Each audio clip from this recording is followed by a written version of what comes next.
여러분들 이 차트를 한번 봐주세요. 차트가 수직 상승하고 있습니다. 이 떡상 차트는요, 주식도 코인도 아니에요. 어떤 한 나라의 GDP입니다.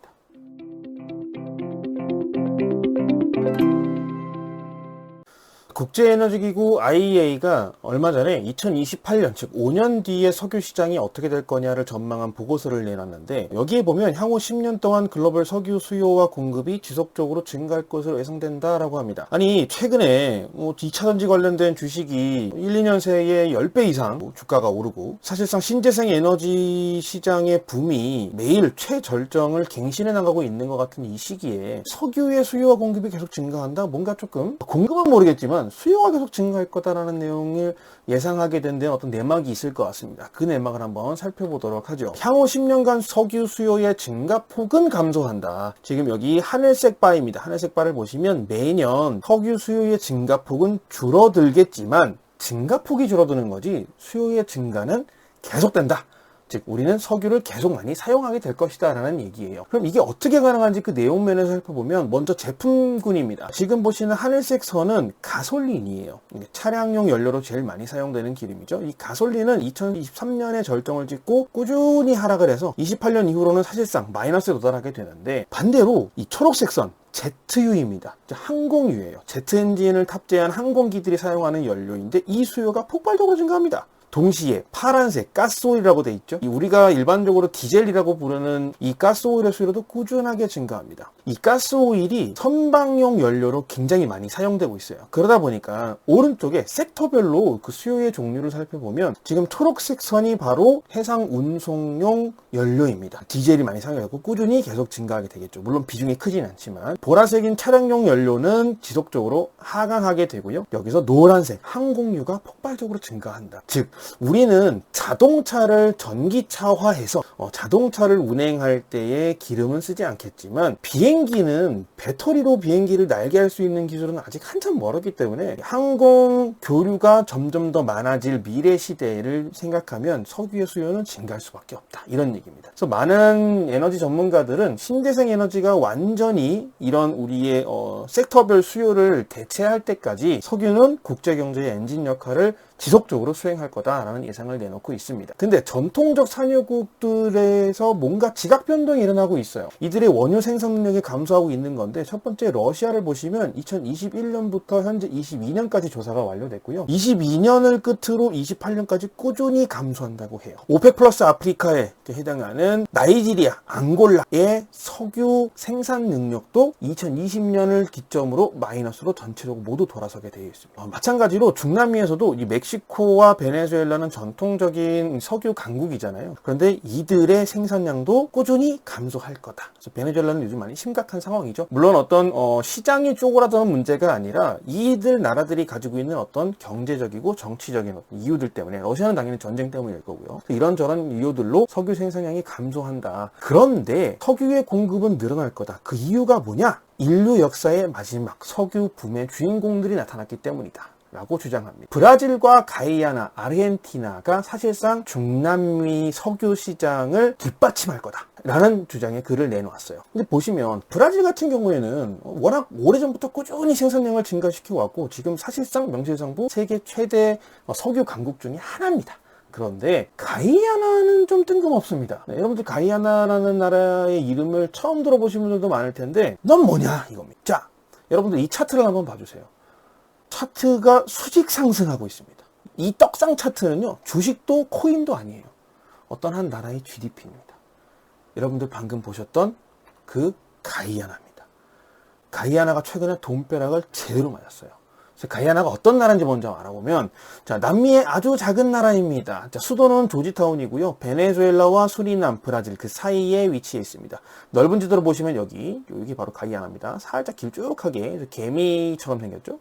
팔다리만 붙이면 개미처럼 보일 것 같은데, 어쨌든 이 나라는요, 인구 76만 2천 명이 거주하고 있어요. 매우 적죠. 굉장히 적은 인구가 거주하고 있는데, 면적은 또 21만 4,969 제곱킬로미터로 우리 대한민국의 2배 정도 됩니다. 자, 이게 지도에서 보시는 것도 딱 아시겠지만 대부분의 지역이 산악지역이에요. 산악지역이 90%를 차지하고 있고 해안가를 따라서 아주 일부분의 면적이 경작이 가능한 지역이 되겠고 요 밑에 보시면 습지입니다. 습지와 이 산악지대로 이루어져 있는 나라다. 그러다 보니까 주요 경제 산업은 농업과 임야업, 광산업, 관광업으로 먹고 살던 나라였고요. 공식 언어는 영어입니다. 좀 역사가 조금 파란만장하긴 한데 1498년 콜럼버스한테 최초로 발견된 이후에 1581년부터 네덜란드령이었다가 1814년부터 영국령이 됐고 영국으로부터 1953년에 독립했습니다. 자, 보시면 2000년대 중반부터 GDP가 굉장히 급성장해요. 사실 이 시기는 중남미 시장 대부분의 나라들이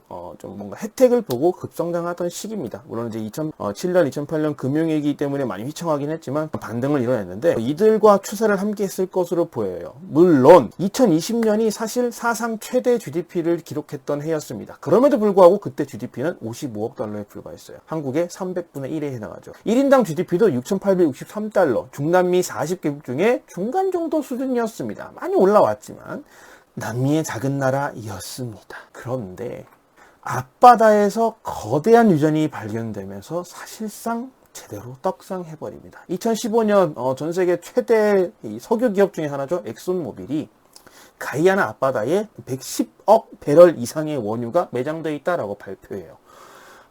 자, BBC가 보도한 내용에 따르면요, 가이아나는 2028년까지 매일 120만 배럴의 석유를 생산할 수 있을 거다. 그렇게 되면 쿠웨이트를 능가하는 세계 최대의 인구 1명당 원유 생산국이 될 것이다. 인구당 원유 생산국이라는 지표가 뭐냐 보면 석유를 이제 캐가지고 내다 파는 나라들이 많이 있는데 그 나라들의 인구 숫자에 비례했을 때 얼마나 많이 생산하고 있느냐예요. 현재 순위가 1위가 쿠웨이트입니다. 쿠웨이트는요, 국민 한 명당 1년에 3,267kg의 원유를 생산하고 있어요. 이들의 1인당 GDP는 4만 달러입니다. 노르웨이가 2위예요. 1명당 1914kg로 10만 달러입니다. 근데 보시면 전통적인 중동의 산유국들이 많이 있죠. 그래서 카타르 사실 뭐 가진 게 별거 없는데 88,000달러. 네, 물론 제가 카타르를 잘 몰라서 이렇게 말씀드린 걸 수도 있겠지만 석유가 없었다면 이 나라들이 이만큼의 GDP를 유지했을까? 사실 그런 건 좀 의아하죠. 그런데 자 보세요. 인구 70만 명밖에 되지 않는 가이아나가 매일 120만 배럴의 원유를 생산할 수 있다고 한다는 건 이 순위가 하루아침에 뒤바뀌는 겁니다. 근데 그 수준이 어마어마해요. 쿠웨이트가 현재 1위로 3,267kg, 2위와 약 2배 정도 차이가 나는데 가이아나는 여러분 77,598kg입니다. 아니 지금 인구 1명당 3,000kg 정도 생산하는 쿠웨이트가 4만 달러고 1,600kg인 카타르가 88,000인데 대충 얘네들보다 한참 못한다 그러면 아니 78,000kg이면 도대체 얼마가 될 거냐. 1인당 GDP가 이게 상상이 안 되는 거죠. 이런 나라가 있습니다. 사실상 모든 국민이 석유연금 로또에 당첨이 된 거나 다름이 없습니다. 이게 앞으로도 얼마나 올라갈지 모릅니다. 2020년 대비 1인당 GDP는 3배 성장했고요. 중남미 평균이 지금 파란색 선이에요. 가이아나는 뭐 2000년대 중반부터 굉장한 성장을 이루어냈지만 그럼에도 불구하고 중남미 평균에는 한참 미치지 못했어요. 그런데 역사상 최초로 이 나라가 독립하고 경제 어떤 데이터가 측정되기 시작한 이후로 최초로 중남미 평균을 넘었는데 아주 아득히 넘어섰습니다. 네, 너무 부럽습니다. 너무 부러운데 이쯤 되면 떠오르는 한 가지가 있죠. 우리도 칠광구라는 게 있다던데. 네, 여러분들 영화 칠광구 물론 모르시는 분들이 많을 거예요. 성공은 거두지 못했습니다. 저는 봤습니다. 네, 칠광구가 뭐냐 모르실 분들을 위해서 사실 제일 자세한 내용은 사실 그 유튜브에 KBS 홍사훈 기자님이 칠광구 관련돼서 정리해 주신 내용들이 굉장히 많이 있습니다. 이 기자님이 굉장히 오랫동안 집념을 가지고 칠광구 문제를 집중 취재하시고 또 공론화를 위해서 굉장히 많은 노력을 하셨는데 대략적인 어떤 구조만 설명해 드리면 1970년대 언젠가 유엔에서 이쪽 지역에 광물이 얼마나 있을지 한번 쓱 한번 둘러본 거예요. 둘러보고 나서 발표를 하나 하는데 야 여기 석유 겁나 많아. 제2의 페르시안 걸프가 될 수도 있어. 사실 지금 중동 국가들 돈 엄청 벌잖아요. 석유 때문에. 사실 그만큼 매장될 수도 있어. 라고 발표를 해요. 그걸 보고 당시 박정희 대한민국 대통령이 야 여기 우리 땅 이라고 선포를 해버려요. 근데 누가 봐도 너무 멀잖아요. 일본하고 압도적으로 가깝습니다. 딱히 지역적인 측면으로만 보면. 그럼에도 불구하고 대륙붕이라는 개념 때문에 이 국제해양법에 따르면 바닷속에 있는 자원은 이 또 공해에 있는 배타적 경제 수역을 넘어서는 그 지역에 있는 광물들의 채굴권은 누구한테 있느냐라고 인정을 해왔냐면 현재 이 땅이 어디서부터 이어졌느냐. 그래서 당시 해양법의 추세로 봤을 때 우리나라가 채굴권을 가지고 있다라고 주장할 수 있는 구역이었답니다. 그래서 박정희 대통령이 딱 선포를 하고 나니까 일본이 쓱 와서 야 우리 공동개발하자. 어차피 너네 기술도 없잖아. 돈도 없고. 그러니까 우리 여기 석유 날 수도 있으니까 우리가 같이 공동개발 협정을 딱 맺고 공동개발합시다. 그래서 현재 우리가 7광구라고 우리한테는 친숙하게 알려졌지만 사실 이름은 JDG죠.